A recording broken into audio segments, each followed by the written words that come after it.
सरकार और सहकार मिलकर विकसित भारत, आत्मनिर्भर भारत के संकल्प को डबल मजबूती देंगे। भारतीय दर्शन की आधारशिला सहकारिता की भावना पर टिकी है, जो एकजुटता, आपसी जिम्मेदारी, न्याय और समानता के मूल्यों से प्रेरित है। यही भावना समाज में सहयोग और सेवा का संस्कार विकसित करती है। 2021 में मोदी सरकार द्वारा सहकारिता मंत्रालय की स्थापना ने इस विचार को नई ऊंचाई दी, जिससे न केवल सहकारिता को सशक्त बनाया गया, बल्कि देश के विकास को अभूतपूर्व गति और दिशा भी प्रदान की गई।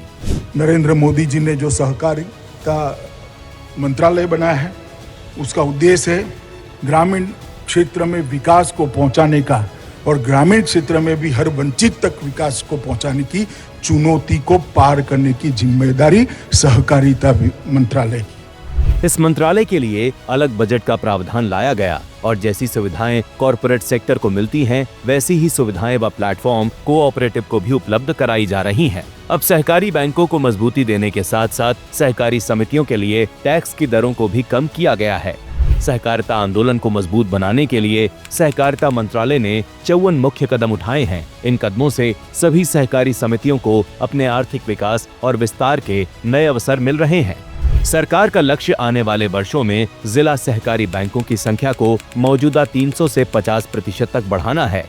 पैक्स को सशक्त और डिजिटल बनाने के लिए केंद्र सरकार ने राज्यों को 575.55 करोड़ रुपए जारी किए हैं, जिससे हार्डवेयर खरीद, डिजिटलीकरण और सपोर्ट सिस्टम स्थापित किया जा सके। इसके साथ ही 23 राज्यों और केंद्र शासित प्रदेशों में 9,961 नई बहुउद्देशीय पैक्स, डेयरी और मत्स्य सहकारी समितियों के गठन का काम जारी है।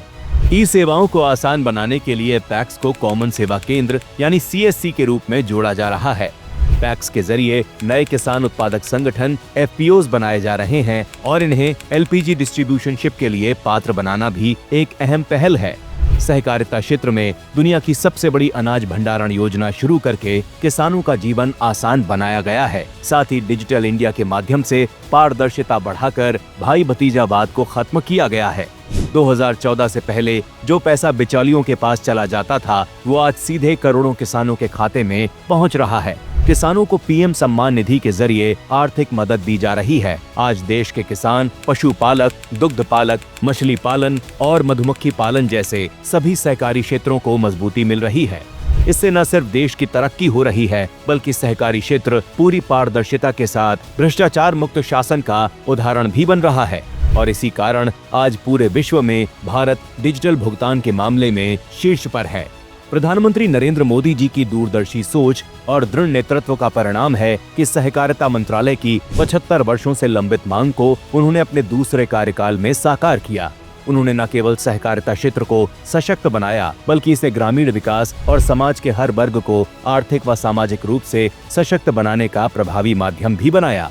सहकारी समितियों को डिजिटलीकरण, पारदर्शिता और आधुनिक सुविधाओं से जोड़कर एक नई दिशा दी जा रही है, जिससे समितियां देश के विकास में महत्वपूर्ण भूमिका निभा रही हैं।